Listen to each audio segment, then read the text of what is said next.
Voici les meilleures citations de Albert Einstein.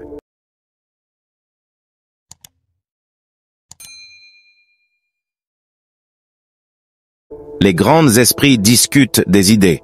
Les esprits moyens discutent des événements. Les petits esprits discutent des gens. La folie, c'est de faire toujours la même chose et de s'attendre à un résultat différent. L'éducation est ce qui reste après qu'on a oublié tout ce qu'on a appris à l'école. La créativité, c'est l'intelligence qui s'amuse. La logique vous mènera d'un point A à un point B. L'imagination vous mènera partout. La connaissance s'acquiert par l'expérience. Tout le reste n'est que de l'information.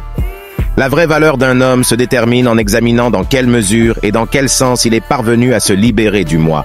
La vie, c'est comme une bicyclette. Il faut avancer pour ne pas perdre l'équilibre. Rien ne se crée, rien ne se perd. Tout se transforme. Le monde ne sera pas détruit par ceux qui font le mal, mais par ceux qui les regardent sans rien faire. Je ne sais pas comment la 3e guerre mondiale sera menée, mais je sais comment le sera la 4e, avec des bâtons et des pierres. La raison humaine, je le crois très intimement, paraît obligée d'élaborer d'abord et spontanément des formes, et ensuite elle s'exerce à en démontrer l'existence dans la nature. La condition des hommes s'avérerait pitoyable s'ils devaient être domptés par la peur d'un châtiment ou par l'espoir d'une récompense après la mort. J'aime penser que la lune est là, même si je ne la regarde pas. Pour moi, la religion juive, comme toutes les autres religions, est l'incarnation des superstitions les plus enfantines. Dieu est subtil, mais il n'est pas malveillant. Si vous ne pouvez expliquer un concept à un enfant de 6 ans, c'est que vous ne le comprenez pas complètement. La pratique, c'est quand tout fonctionne et que personne ne sait pourquoi. Si la pratique et la théorie sont réunies, rien ne fonctionne et on ne sait pas pourquoi. C'est le devoir de chaque homme de rendre au monde au moins autant qu'il en a reçu. Quand un scarabée aveugle rampe à la surface d'un globe, il ne remarque pas que le chemin qu'il a suivi est courbe. J'ai eu la chance de m'en apercevoir. Nous ne pouvons pas désespérer des hommes puisque nous sommes nous-mêmes des hommes. Passé un certain âge, lire détourne trop l'esprit de ses activités créatrices. Un homme qui lit trop et qui fait trop peu d'efforts cérébraux prend vite des habitudes de paresse d'esprit. La possession de merveilleux moyens de production n'a pas apporté la liberté, mais le souci et la famine. Ce qui reste éternellement incompréhensible dans la nature, c'est qu'on puisse la comprendre. C'est l'art suprême de l'enseignant d'éveiller la joie dans l'expression créative et la connaissance. En tant qu'homme, certains idéaux dirigent mes actions et orientent mes jugements.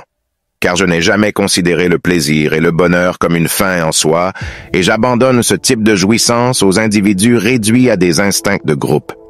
Les idéaux qui ont illuminé ma route et m'ont empli sans cesse d'un vaillant courage ont été le bien, la beauté et la vérité.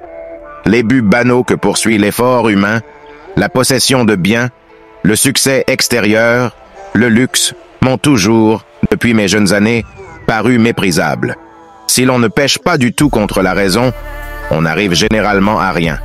La gravitation ne peut quand même pas être tenue responsable du fait que les gens tombent amoureux. Ce qui m'intéresse vraiment, c'est de savoir si Dieu avait un quelconque choix en créant le monde. Ce qui est incompréhensible, c'est que le monde soit compréhensible.